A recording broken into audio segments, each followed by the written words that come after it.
প্রিয় দর্শক, শিক্ষা মন্ত্রণালয় থেকে যে সংবাদটি দিয়েছে, শিক্ষকদের আর্থিক অনিয়মের অভিযোগ নিষ্পত্তি না হলে অবসর কল্যাণ সুবিধা স্থগিত, এমন একটি নির্দেশনা দিয়েছে।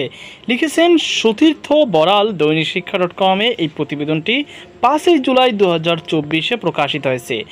আর্থিক অনিয়মে জড়িত এমপিওভুক্ত শিক্ষকদের বিরুদ্ধে অভিযোগ নিষ্পত্তি না হওয়া পর্যন্ত অবসর ও কল্যাণ সুবিধা স্থগিত রাখার নির্দেশ দিয়েছে শিক্ষা মন্ত্রণালয়। পরিদর্শন ও নিরীক্ষা প্রতিবেদন পর্যালোচনা ও বাস্তবায়ন কমিটি শুনানির মাধ্যমে এসব অভিযোগ নিষ্পত্তি করে থাকে।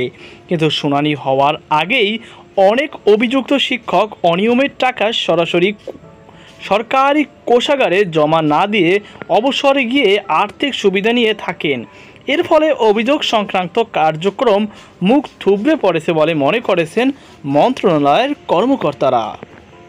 এমন পরিস্থিতিতে অবসর ও কল্যাণ সুবিধা স্থগিত রাখার কড়া নির্দেশনা দেওয়া হয়েছে। সম্প্রতি বেসরকারি শিক্ষা প্রতিষ্ঠান পরিদর্শন ও নিরীক্ষা প্রতিবেদন পর্যালোচনা বাস্তবায়ন কমিটি এ সিদ্ধান্ত নেয়।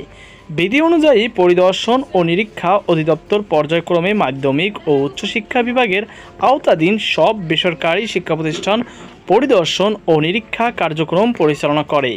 পরিদর্শন করা শিক্ষা প্রতিষ্ঠানের শিক্ষক কর্মচারীর বিরুদ্ধে আনীত আর্থিক অনিয়মের অভিযোগের বিষয়ে প্রতিষ্ঠান প্রদানের জবাব জেলা শিক্ষা অফিসারের মাধ্যমে ও উচ্চশিক্ষা অধিদপ্তরে পাঠানো হয়। পরে মাধ্যমিক ও উচ্চশিক্ষা অধিদপ্তরের থেকে পাওয়া জবাব বেসরকারি শিক্ষা প্রতিষ্ঠানে পরিদর্শন ও নিরীক্ষা প্রতিবেদন পর্যালোচনা ও বাস্তবায়ন কমিটিতে শুনানির মাধ্যমে নিষ্পত্তি করা হয়। কিন্তু কমিটিতে শুনানির মাধ্যমে নেওয়া সিদ্ধান্ত অনেক ক্ষেত্রে ঠিকভাবে বাস্তবায়িত হয় না।